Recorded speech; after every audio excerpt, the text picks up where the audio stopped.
Good evening, everyone. My name is David Freese. I'm the mayor of Tonganoxie. Calling to order this August 17th, 2026 meeting of the Tonganoxie City Council. Ms. Huntington, would you call the roll, please? Yes, Mayor. Mr. Wilkie? Here. Ms. McCutcheon? Here. Mr. Dale? Here. Ms. Gruby? Here. Mr. Partridge? Here. Would you join us in the Pledge of Allegiance, please? I pledge allegiance to the flag of the United States of America and to the republic for which it stands, one nation, under God, indivisible, with liberty and justice for all. Thank you. Item 2 on the agenda is the approval of minutes from the meeting dated August 3rd, 2026. Anybody want to move to approve or have any discussion points? I'll motion to approve. Thank you, Ms. McCutcheon. Second. Is there a second? Second. Thank you, Ms. Gruby. All in favor, say aye. Aye. All opposed? Motion carries. Item 3 is the consent agenda, in which we review the bill payments from the previous month, or previous couple weeks. Are there any comments on the bill payments? If not, I will accept a motion. I'll motion to approve. Thank you, Ms. McCutcheon. Is there a second? Second. Thank you, Mr. Wilkie. All in favor, say aye. Aye. All opposed? Motion carries. Nothing is listed under old business, but this is traditionally when we allow folks to speak for 3 minutes on a topic they desire. It's not a Q&A or a debate or anything like that. It's just your chance to get up and state for the record for the people what you have on your mind. And it's a pretty hard 3-minute limit. So who do we have, Ms. Huntington? We have one speaker this evening, and it's Mr. Hunger Bueller. Could you step to the podium and state your name and address, please? Yes, sir. My name is Lee Hungerbeeler. I live at 21549 187th Street here in Tonganoxie. Evening, Mayor Freese, council members. I appreciate this opportunity to address you all. No, why that's not. New to the town, relatively. We moved here 4 years ago. We love it. It's exactly what we've been looking for. I'm here tonight to urge you, exercise caution and patience before making any final decisions related to any utility agreements, zoning alignments, or approvals for any data centers here in Tonganoxie, specifically addressing Project Bluestem. While as far as I'm aware, there's currently no application that exists, the recent expiration of the county's 90-day moratorium may create an artificial sense of urgency. Rushing into contracts with developers like Cloverleaf Infrastructure poses an irreversible risk to our community's infrastructure, natural resources, and quiet way of life. A project spanning over 1,000 acres south of our town is not a standard commercial development. It is a massive, permanent industrial shift that cannot be undone. While tech companies promise closed-loop systems, the strain on local utilities remains unprecedented. We can learn from neighboring communities that rushed their decisions. Just down the road in Independence, residents recently filed lawsuits against their city officials. According to a reporting by KCTV5, that city rushed into an AI data center without adequate public knowledge, leaving citizens to deal with unmitigated noise, thick dust, crumbling roads, and the threat of massive tax-abated bonds. This should serve as a warning to our community. We cannot allow Tonganoxie to face potentially expensive litigation because we failed to take our time. Furthermore, we must address the immediate proximity of this proposed site to our schools and senior living facilities.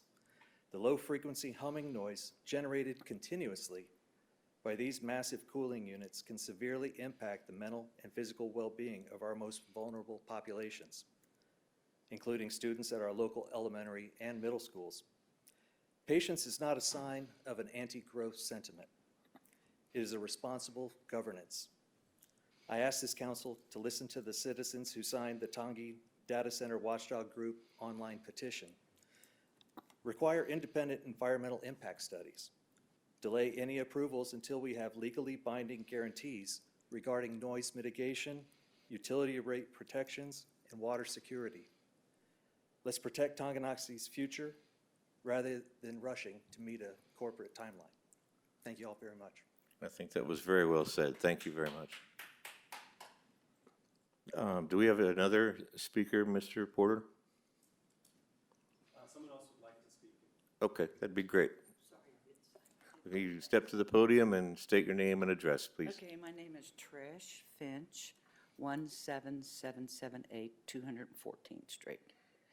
And I just have 2 comments, and all I want is a yes or a no. So, did we, the people, elect you as the city council to be for us, the people of Tonganoxie? This isn't a Q&A, or a debate. So please continue with your comments. Okay, then I can't say anymore. Thank Okay, you. thank you. All right, that moves us to new business. Item A, special assessment certification debate, update, debate. Mr. Porter. Thank you, Mayor. This item's put on the agenda as an advisory and as an explanation for some newer members of the city council. Each year, the county clerk notifies the city that there's the opportunity to file certified special assessments, which are added to the tax rolls later in the year around the time of October for the upcoming tax year payments due in December and half, and in the second half in May. We only have one opportunity to do so, and typically the business of the city that would qualify for a special assessment being added like this would be mowing mitigation on unmowed properties with tall grass and weeds, recovering the costs of publications and events like the recent fire on 3rd Street at a residence that the city was forced to go through a procedure and issue costly publications as part of the public notice requirements. So for matters like that, we have that opportunity to, if bills remain unpaid, certify them as these special assessments. This year, we do have 2 that would qualify, examples of the 2 scenarios that I just mentioned in particular. But in this case, the billing period in which the property owners may make payment to the city has not yet elapsed.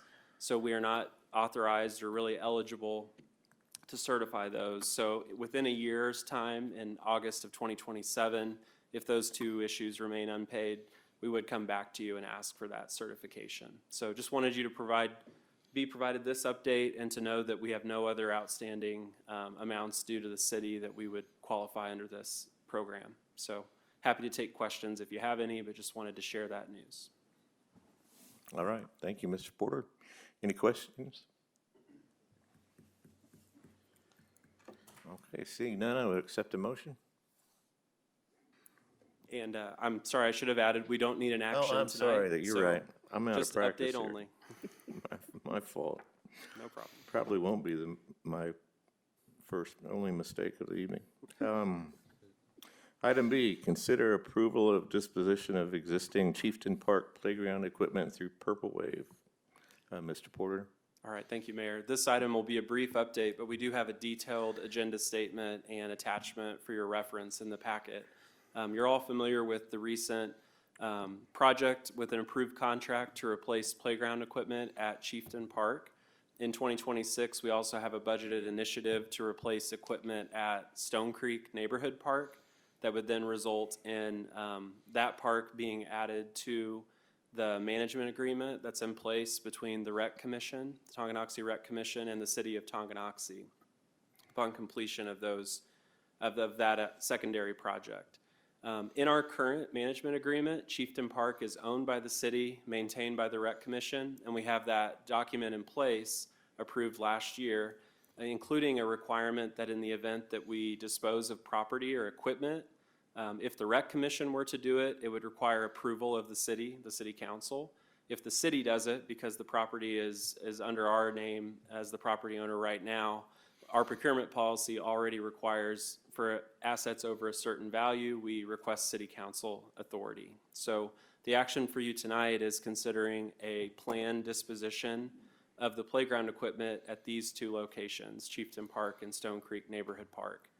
We conducted a detailed analysis with Brad Eccles, Kent Heskett, and other members of the Public Works Department, where they evaluated the footings, the condition of the assets, the equipment that's being replaced in great detail, and looked at the viability and the safety considerations were the city to try to auction it in place for disassembly and removal by a buyer, or to take it elsewhere and ask a buyer to purchase it and remove it from a secondary location. With public safety as a predominant factor, as well as risks to the other trail systems, sidewalks, and other assets at Chieftain Park in particular, the plan included in the agenda packet for your reference is to remove, temporarily store, and then sell via online auction a list of 8 playground equipment apparatuses or equipment, I guess, if you want to call it that. You can see it detailed, and the majority of it is at Chieftain Park. There are several larger size playground structures that are not included, and the staff recommendation there is to demolish those and dispose of them in a different fashion and not sell them. The biggest reason, again, is public safety and also the condition of those assets with decking that's really deteriorating or won't remain viable very long. So the Rec Commission, again, is in agreement with this plan. Their board will meet on August 25th, and they'll also be requested to approve it. Timing would be a good question. When will this happen? That's also scheduled right now for mid-October. So what we would do is remove the equipment, put up fencing or whatever other safety precautions we need to in that week in mid-October. And then November 1st, hopefully the contractor will be on site, take over the reins, and start the estimated 1 to 2 month construction window on their end for the new equipment. Lastly, and I apologize, this is a long update, for the Stone Creek Park playground equipment, the City Council hasn't yet seen a proposal for that. We do hope that either at their August 25th meeting, really at that meeting, that the Rec Commission receives that recommendation from a vendor and forwards that on to the City Council for your approval in early September. So we'll have a better plan at that point, what's going to be put into place in that neighborhood park on the north side of town. So a lot of information there, but we do have a draft motion in the agenda statement. And if you have any questions, we're happy to address those. Thank you, Mr. Porter. Does anyone have any questions? Just a comment. It makes sense probably to throw away those main pieces of equipment. They're pretty rusty and falling apart. And to imagine re-piecing it back together somewhere else, I don't know. Just seems hard to imagine that going well. So it's probably the right call. Yeah. Anyone else, council? Okay. I would accept a motion.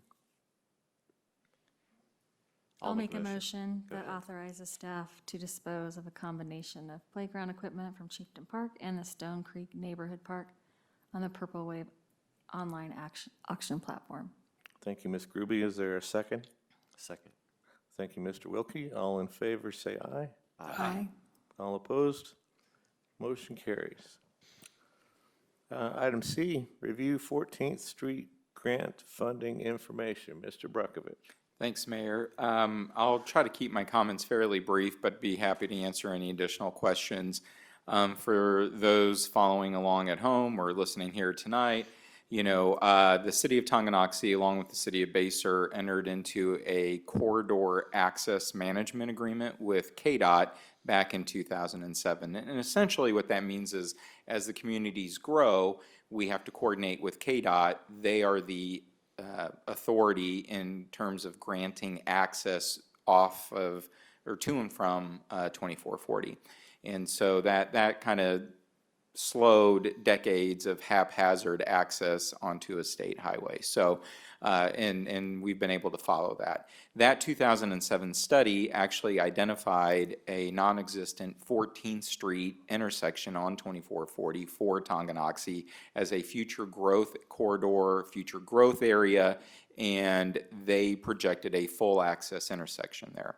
So kind of fast forward to more recent times. Last year, the city completed a traffic study for I'll call it the 14th Street corridor, but essentially 14th Street at 2440 as it extends to the east would make connection to East Street, which is the road that goes in, right near the grade school, middle school campus area.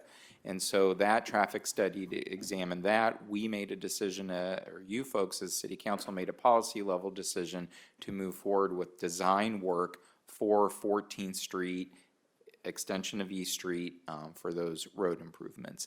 Along the way, we also had discussions with the school district about potentially cost sharing, and that didn't go anywhere. So kind of the city's taking the lead role here, and we're examining that.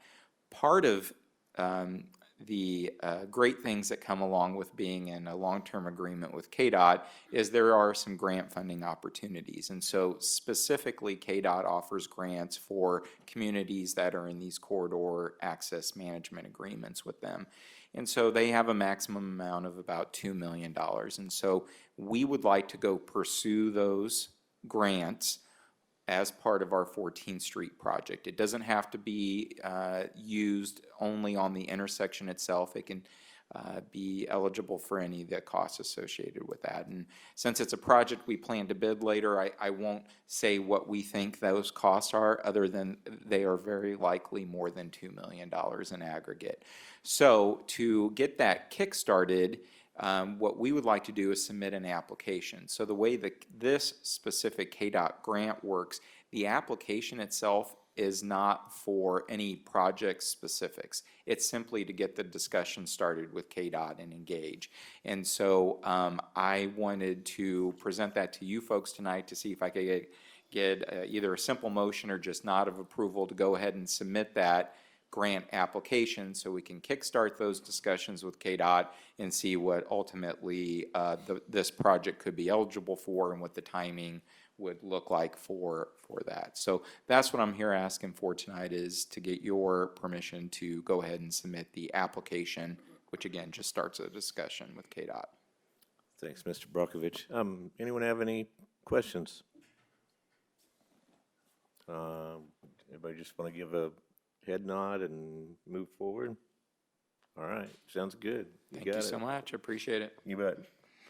Item D on the agenda is consider approval of public firework display permit application for a firework display on September 19th, 2026, organized by the Tonganoxie Recreation Center.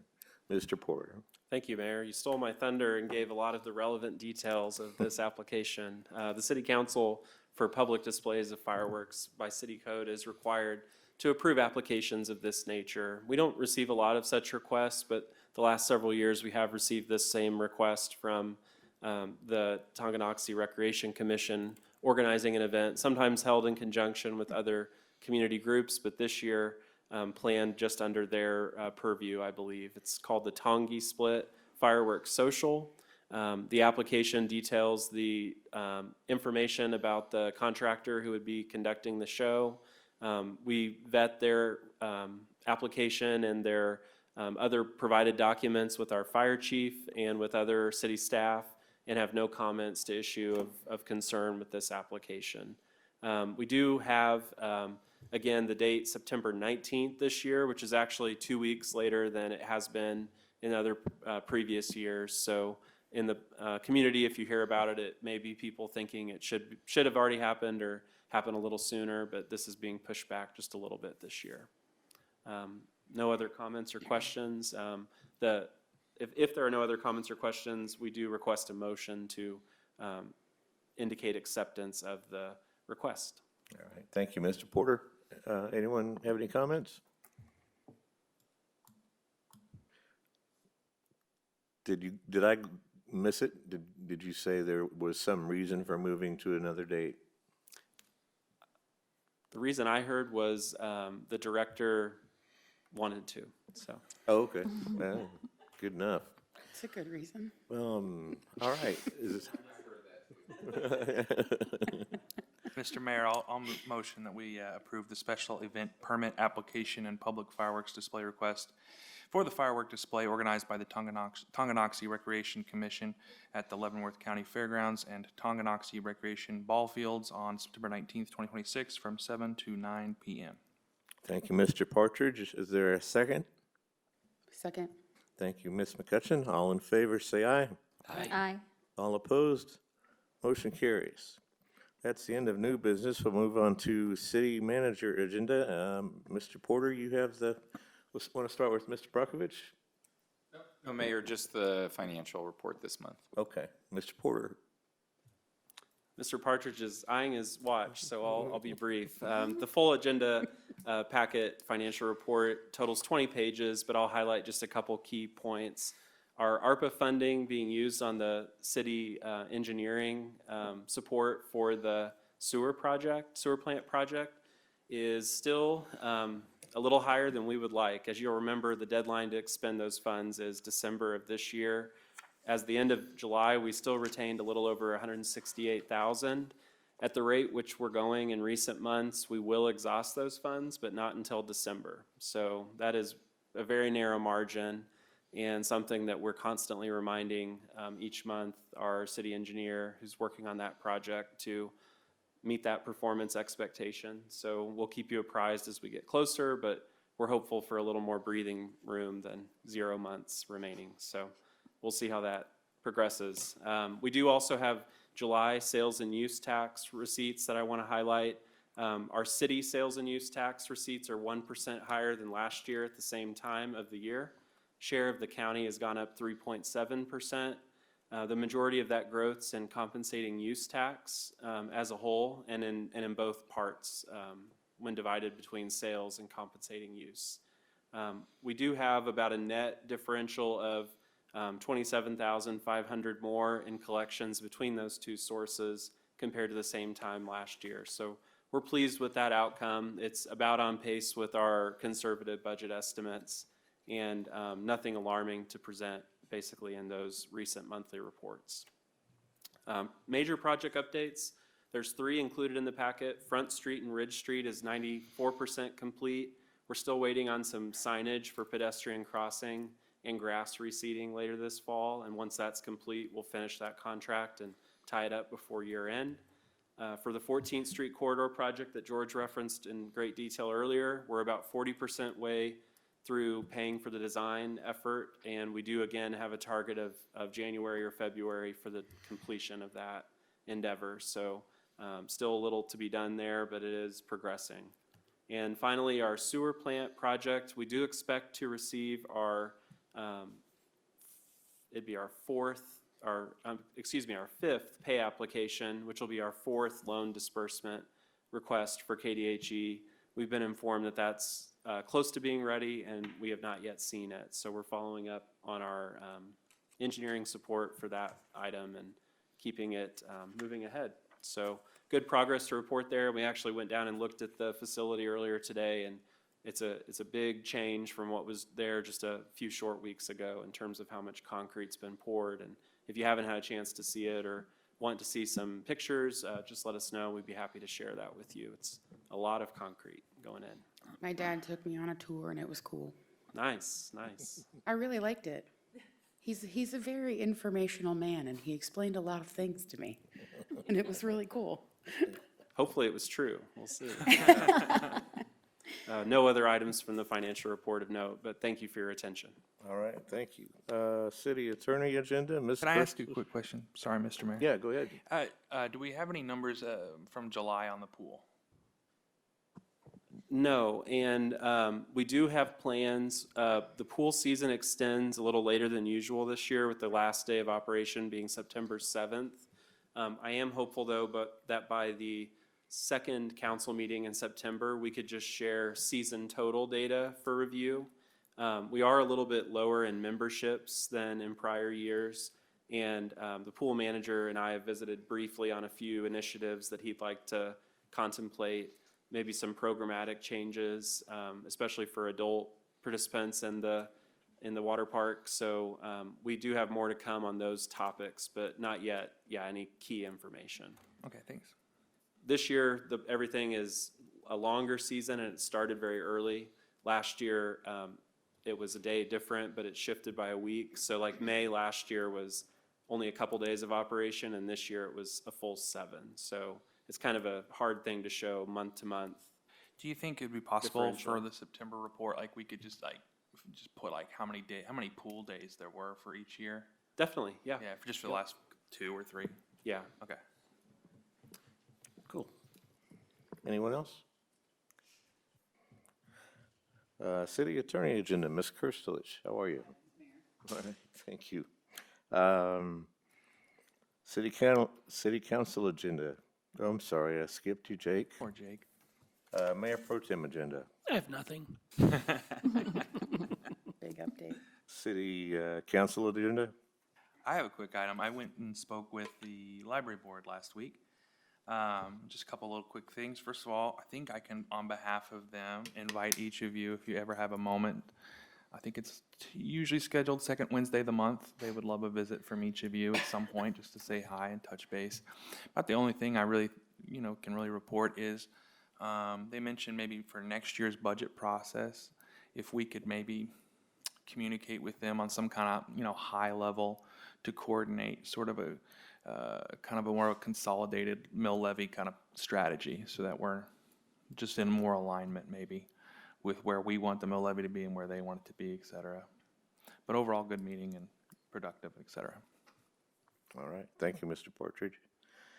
Mayor agenda, I have 2 executive sessions. Mr. Dale? Yeah, I move that the city council recess into executive session to discuss potential changes to the city's retirement savings plan pursuant to the personnel matters of non-elected personnel exception, KSA 75-4319, sections B and 1. The executive session will include the city attorney, city manager, assistant city manager, and city clerk. The open meeting will resume in the city council chamber at 7:32. We have a motion. Is there a second? Second. All in favor, say aye. Aye. All opposed? Motion carries.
What's it say? Let the record show no binding action was taken in the executive session. And we have one more executive session. I move that the city council recess into executive session to obtain legal advice regarding development matters pursuant to the attorney-client consultation exception in KSA 75-4319, Section B2. The executive session will include the city attorney, city manager, assistant city manager, and city clerk. The open meeting will resume in the city council chamber at 7:55. I'll second. Is there, No, I'm sorry, wait. I'd like to amend my motion. The open meeting will resume in the city council chamber at 8:05. thank you. Do you accept that change? I will still second it. Math. Just barely. All right, thank you. All in favor, say aye. Aye. All opposed? We're in executive session.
Let the record show no binding action was taken in the executive session.